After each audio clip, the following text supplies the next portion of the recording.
Hello बच्चों, welcome back to my channel mission IIT JEE.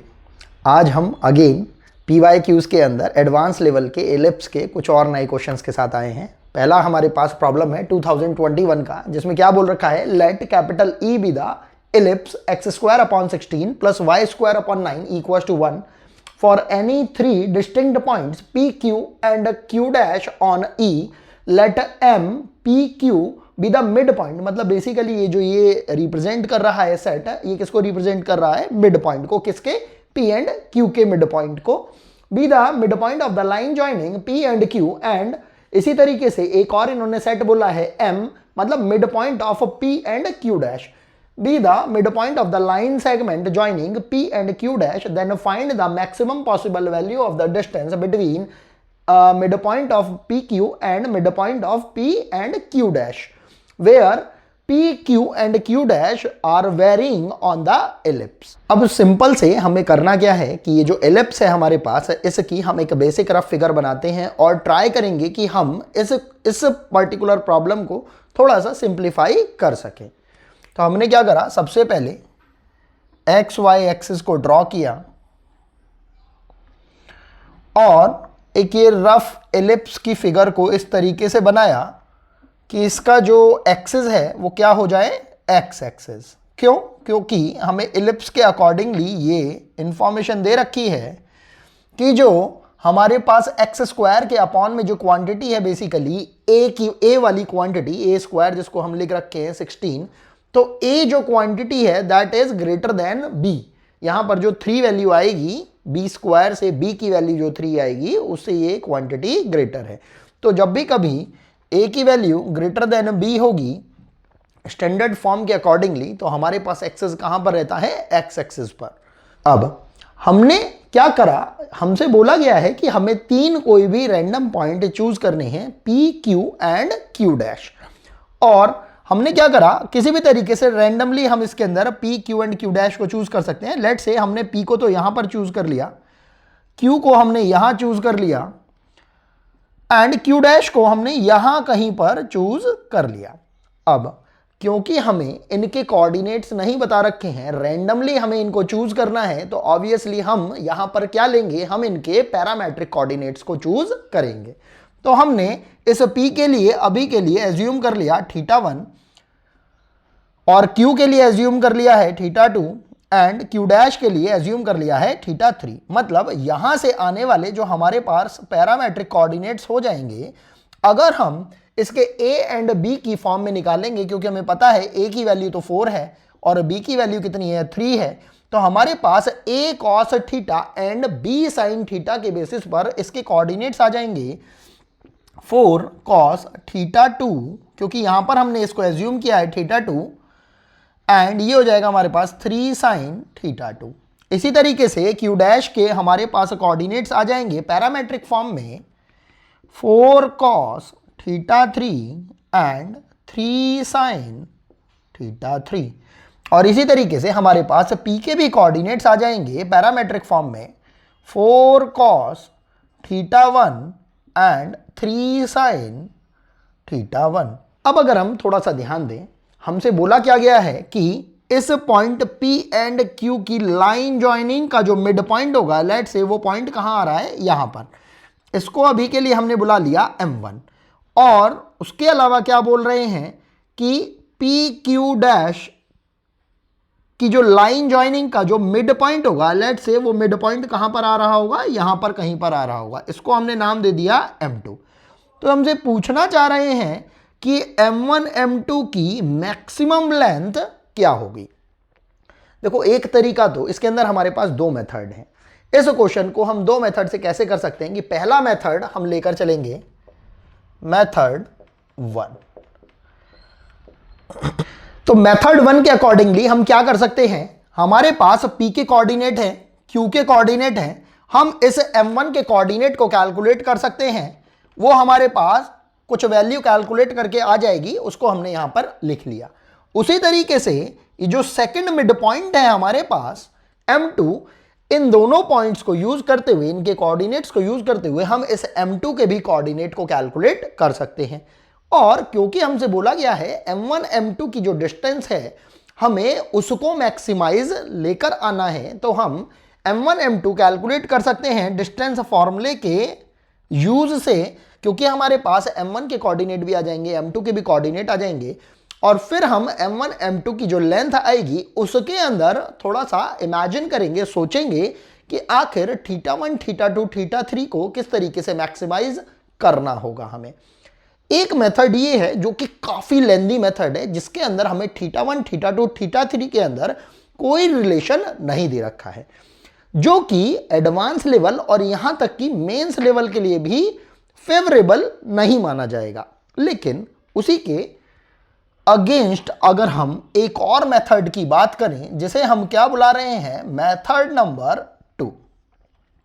इस method number 2 के अंदर हम इस क्वेश्चन को वर्बली भी कर सकते हैं, और इसमें जो कॉन्सेप्ट लगाया गया है क्लास 6 का बेसिक कॉन्सेप्ट, ट्रायंगल का कॉन्सेप्ट लगाया गया है। वो क्या है कॉन्सेप्ट, अभी हम समझने की कोशिश करते हैं।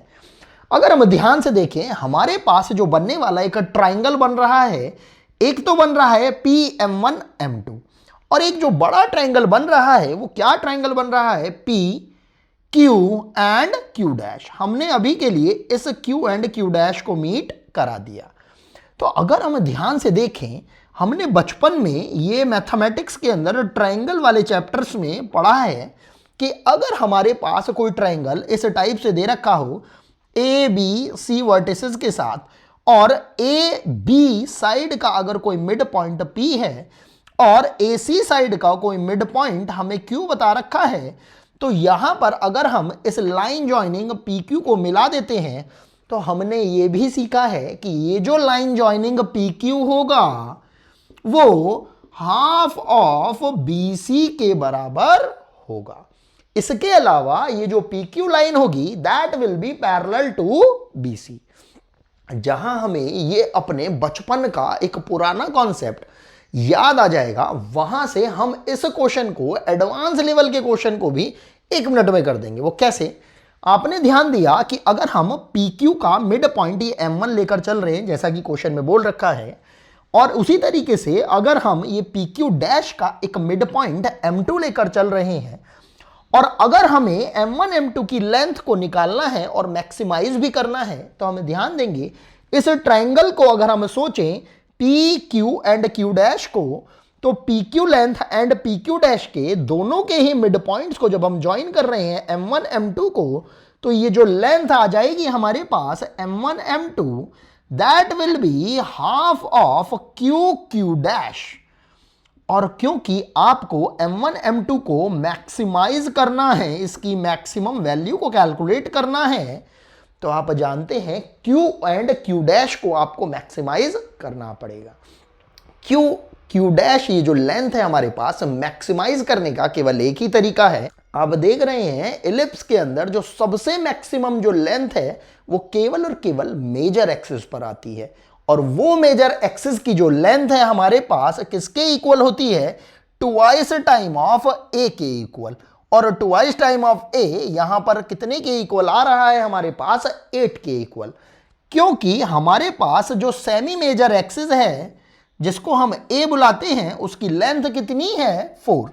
तो यहां से हम समझ पा रहे हैं एक छोटे से बेसिक कॉन्सेप्ट के क्लियर होने की वजह से कि इसकी वैल्यू आ जाएगी हमारे पास हाफ ऑफ QQ', मतलब ये जो हम लेंथ लेना चाहते हैं इसको अगर हम मैक्सिमाइज कर देंगे तो M1 M2 हमारे पास अपने आप ऑलरेडी मैक्सिमम लेंथ दे देगा। तो यहां पर हमें बिना झंझट के समझ में आ रहा है कि QQ' को अगर हम मेजर एक्सिस अगर एज्यूम कर लेते हैं, मान लेते हैं, तो हमें समझ में आ जाएगा कि लेंथ हो जाएगी 8, और हमारे पास ये M1 M2 मतलब मिड पॉइंट्स के बीच की जो डिस्टेंस आ जाएगी वो मैक्सिमाइज होकर कितनी आ जाएगी, 4, और यही हमारा रिक्वायर्ड आंसर हो जाएगा। तो आइए नेक्स्ट क्वेश्चन की तरफ मूव करते हैं। ये है हमारा प्रॉब्लम 2020 का, जिसमें क्या बोल रखा है, late A, B and lambda be positive real numbers. Suppose capital P is an end of the latus rectum of the parabola y square equals to 4 lambda x, and suppose the ellipse x square upon a square plus y square upon b square equals to 1 passes through this point P if the tangents to the parabola and the ellipse at point P are perpendicular to each other, then find the eccentricity of the ellipse. Question again बहुत easy है। अब क्योंकि हमें A B and lambda की value नहीं पता है, तो हम अपने बेसिक अजम्पशन के अकॉर्डिंगली स्टैंडर्ड तो हम एलिप्स बना लेते हैं और स्टैंडर्ड फॉर्म ऑफ हम पैराबोला बना लेते हैं। और इस तरीके से बनाते हैं कि पैराबोला का जो लेटस रेक्टम होगा उसका जो एक्सट्रीमिटी वाले जो दोनों के दोनों पॉइंट होंगे वो एलिप्स को टच कर रहे होंगे, कट कर रहे होंगे। तो देखते हैं हम किस तरीके से हम इसको बनाते हैं। सबसे पहले हमने एक्स वाई एक्सिस को ड्रॉ कर लिया और इसके ऊपर हमने एक पैराबोला को बना लिया, standard parabola y square equal to 4ax type को, क्योंकि लैम्डा a एंड b इन तीनों की ही वैल्यू को क्या बोला गया है, पॉजिटिव। तो ऑब्वियसली इसका क्या होगा, माउथ ओपनिंग राइटवर्ड डायरेक्शन में होगा, पॉजिटिव एक्स एक्सिस की डायरेक्शन में होगा। और क्योंकि इलिप्स के बारे में भी हमें कोई जानकारी नहीं दे रखी है, लेकिन a एंड b को पॉजिटिव बताया गया है एंड ये नहीं बताया गया है कि a ग्रेटर देन b है या b ग्रेटर देन a है, तो ऐसी कंडीशन के अंदर हम a ग्रेटर देन b को ही मानकर चल रहे हैं और अपना एक स्टैंडर्ड एलिप्स इस टाइप से बना देते हैं। हमारा जो एलिप्स है थोड़ा सा फिगर वाइज अजीब सा बना है, लेकिन क्योंकि अभी हम रफ फिगर ड्रॉ कर रहे हैं तो हमने कुछ इस टाइप से इसको बना दिया है। हम जानते हैं कि रफ फिगर थोड़ी सी ऐसी ही बनती हैं, लेकिन क्योंकि रफ फिगर को सिर्फ और सिर्फ इमेजिनेशन के पर्पस की वजह से हम बनाते हैं, जिससे कि हम क्वेश्चन को थोड़ा इमेजिनेट कर पाए इजीली, तो इसको हमने ड्रॉ कर लिया है। अब ये हमसे क्या कह रहे हैं कि जो हमारा जो एलिप्स है वो इस पैराबोला को उस पॉइंट पर टच करता है जहां पर हमारा ये पैराबोला का लेटस रेक्टम का एक्सट्रीम पॉइंट है। तो अगर हम ध्यान से देखें, अगर हमने इन एक्सट्रीम पॉइंट्स को अगर मीट करा दिया तो एक्चुअल में अकॉर्डिंग टू द क्वेश्चन ये किसके एक्सट्रीमिटी पॉइंट हैं, ये लेटस रेक्टम ऑफ पैराबोला के हमारे पास एक्सट्रीमिटी पॉइंट है। तो इन्होंने इस पॉइंट को अभी के लिए P बोल रखा है, इस पॉइंट के लिए इन्होंने कुछ नहीं बोला है, केवल एक ही पॉइंट के लिए इन्होंने हमें बताया है। तो हम बिल्कुल according to the question standardised तरीके से चलते हुए चले जा रहे हैं। हमारे पास ये पॉइंट हो जाएगा ओरिजिन पॉइंट, लेट से अभी के लिए इसको O बोल दिया। यहां पर इस फोकस पॉइंट को अभी के लिए हमने F बुला लिया, और क्योंकि हमारे पास जो पैराबोला है वो क्या है, y square equal to 4 lambda x, तो यहां से अगर हम इसका कंपैरिजन करेंगे y square equal to 4ax से, तो हम समझ पाएंगे कि यहां पर जो फोकस की वैल्यू आ रही होगी a की जगह कितनी आ जाएगी, लैम्डा कॉमा 0। और क्योंकि हम जानते हैं standard form of parabola y square equal to 4ax में जो लेटस रेक्टम की लेंथ होती है वो कितनी होती है, 4a। तो यहां पर ये लेंथ कितनी हो जाएगी, 4 लैम्डा, और एक्सट्रीम पॉइंट इस p की वैल्यू हो जाएगी, हमारे पास कोऑर्डिनेट आ जाएंगे। x कोऑर्डिनेट तो हम देख ही रहे हैं कितना है, लैम्डा है, और इसका जो y कोऑर्डिनेट है टोटल हमारे पास लेंथ होती है 4a मतलब 4 लैम्डा, तो x एक्सिस के ऊपर वाली लेंथ हो जाएगी हमारे पास 2 लैम्डा। अब हमारे पास पॉइंट P आ चुका है। क्वेश्चन को थोड़ा सा आगे समझने की कोशिश करते हैं। ये क्या बोल रहे हैं, if the tangents to the parabola and the ellipse at point P are perpendicular, मतलब अगर हमने इस पॉइंट P पर इस पैराबोला के लिए अगर टेंजेंट को ड्रॉ किया तो वो कुछ इस टाइप से आ रही होगी। और क्या कह रहे हैं, अगर एलिप्स पे भी अगर हमने टेंजेंट को ड्रॉ किया तो वो कुछ इस टाइप से आ रही होगी। क्योंकि रफ फिगर है तो हमें परपेंडिकुलरिटी इस तरीके से फील नहीं हो पा रही है, दिख नहीं पा रही है। तो ये हमसे कहना चाह रहे हैं कि ये जो पॉइंट P था, इस P पर अगर हमने पैराबोला एंड एलिप्स दोनों पर ही अगर टेंजेंट्स को ड्रॉ कर दिया तो इनके बीच में ये जो एंगल बनेगा वो स्लोप के बीच का जो एंगल होगा वो कितना बन रहा है, 90 डिग्री। तो उस केस में ये हमसे पूछना चाह रहे हैं eccentricity of the ellipse. Question बिल्कुल डायरेक्ट फॉरवर्ड है, क्वेश्चन बहुत ही ज्यादा इजी बना रखा है। मेरी खुद की ये समझ में नहीं आता है कि आखिर इतने इजी क्वेश्चन एडवांस लेवल पर कैसे पूछे जा रहे हैं, लेकिन क्योंकि क्वेश्चन पूछा गया है तो हम इसको सॉल्व कर देते हैं। हमें जब ये पॉइंट P पता लग गया है तो हम इस पर्टिकुलर, आप कोई भी कर्व को पहले लेकर चल सकते हैं, चाहे पैराबोला ले सकते हैं और चाहे आप एलिप्स लेके चल सकते हैं, और दोनों के लिए स्लोप कैलकुलेट कर लेंगे कौन से पॉइंट P पर। तो हमने सबसे पहले बात करी पैराबोला के लिए आपके पास कर्व दे रखा है y² = 4 लैम्डा x, और क्योंकि हमें स्लोप निकालना है किस पॉइंट पर, पॉइंट P पर, तो हमने जब इसका dy/dx निकाला तो उससे हमें किसका स्लोप मिलता है, टेंजेंट का स्लोप। तो ये हो जाएगा हमारे पास 2y dy/dx = 4 लैम्डा, और यहां से आपके पास आ रहा है dy/dx = 2 लैम्डा अपॉन y, और ये हमें कैलकुलेट करना है dy/dx एट पॉइंट P, जिसके कोऑर्डिनेट कितने हैं, लैम्डा एंड 2 लैम्डा। तो हमने y की वैल्यू जब 2 लैम्डा रख दी यहां पर, तो ये कितना हो जाएगा, 2 लैम्डा अपॉन 2 लैम्डा, जिससे हमारे पास इस पैराबोला का जो स्लोप है वो कितना आ रहा है एट पॉइंट P, कितना, 1। अभी के लिए लेट से हम इसको बुला लेते हैं m1, और इसको बोल दिया हमने इक्वेशन नंबर 1। इसी तरीके से हम क्या करते हैं, एलिप्स के लिए कैलकुलेट कर लेते हैं टेंजेंट का स्लोप एट पॉइंट P। तो हमने क्या करा, यहां पर इस एलिप्स को, इक्वेशन को लिख लिया x² upon a² plus y² upon b² = 1, और इसको जब हमने डिफरेंशिएट करा तो हमारे पास कितना आ रहा है, 1 अपॉन a², तो कांस्टेंट इसको बाहर कर दिया, x² का डिफरेंशिएशन 2x हो जाएगा।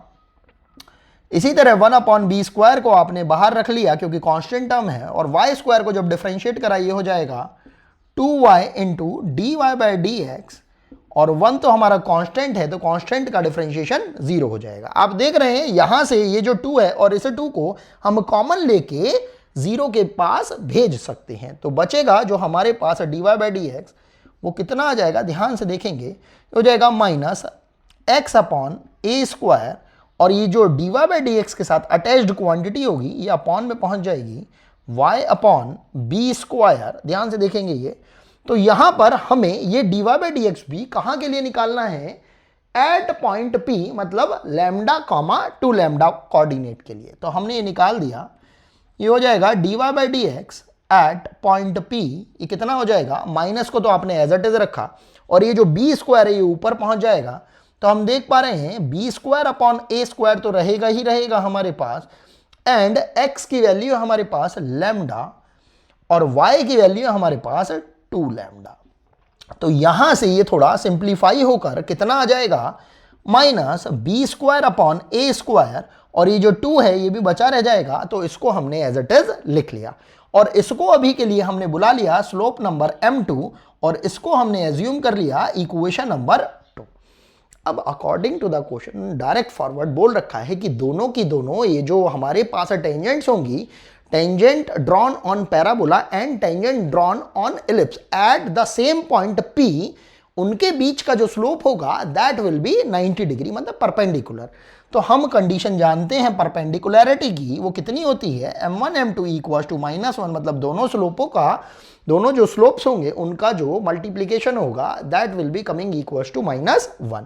ये हमने वैल्यू को पुट कर दिया और हमारे पास हो जाएगा -b² upon 2a² into m1 की वैल्यू 1 है और m2 की वैल्यू इतनी है, वो हमने लिख लिया, -1 हो गया, और माइनस से माइनस कैंसिल आउट हो जाएगा, और हमारे पास b² की वैल्यू कितनी आ रही है, 2a²।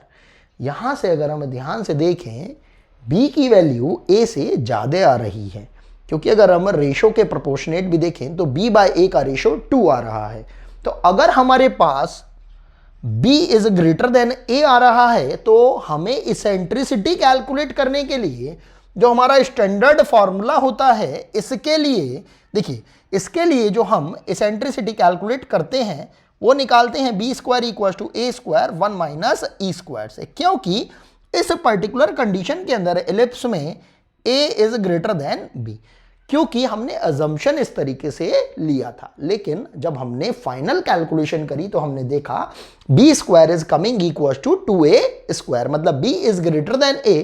तो एक्चुअल में एलिप्स ऐसा ना बन के एलिप्स इस तरीके से, मतलब axis will be at y axis तरीके से बन रहा होगा। अब ऐसी कंडीशन के अंदर जब हमें इसकी इसेंट्रिसिटी निकालनी होगी, तो इसेंट्रिसिटी निकालने के लिए जो हम फॉर्मूला लगाते हैं वो क्या लगाते हैं, a² = b² 1 - e²। अब यहां पर आप b² की वैल्यू पुट कर देंगे, वो हो जाएगी twice time of A square 1 minus e square, A square से ए स्क्वायर कैंसिल आउट हो जाएगा, हमारे पास आ जाएगा 1/2 equal to 1 minus e square, और हम देख पा रहे हैं e square will be equal to 1/2, और यहां से हमारे पास ई की वैल्यू आ रही है 1/√2, और यही हमारा रिक्वायर्ड आंसर हो जाएगा। हम देखते हैं कि एडवांस लेवल पर भी जो भी क्वेश्चन हमें दे रखे हैं वो बहुत ही सिंपल तरीके से हो रहे हैं कोऑर्डिनेट ज्योमेट्री के, और बाकी चैप्टर्स के भी हम देखेंगे क्वेश्चन बहुत ही इजीली हमारे हो पाएंगे। खासकर अगर हम बात करते हैं कोऑर्डिनेट ज्योमेट्री की, तो अगर हम बेसिक रफ फिगर को थोड़ा सा अच्छे से डिटेल्ड फॉर्म में बना लेते हैं तो क्वेश्चन में कोई दम नहीं रह पाता है और हम उसको बहुत ही जल्दी से सॉल्व कर पाते हैं। तो चलिए मिलते हैं नेक्स्ट वीडियो के अंदर। अगर आपको कोई भी कैसा भी कोई डाउट रहता है तो प्लीज़ आप कमेंट सेक्शन में मेंशन करिएगा। अभी के लिए सिर्फ इतना ही। Thanks for watching.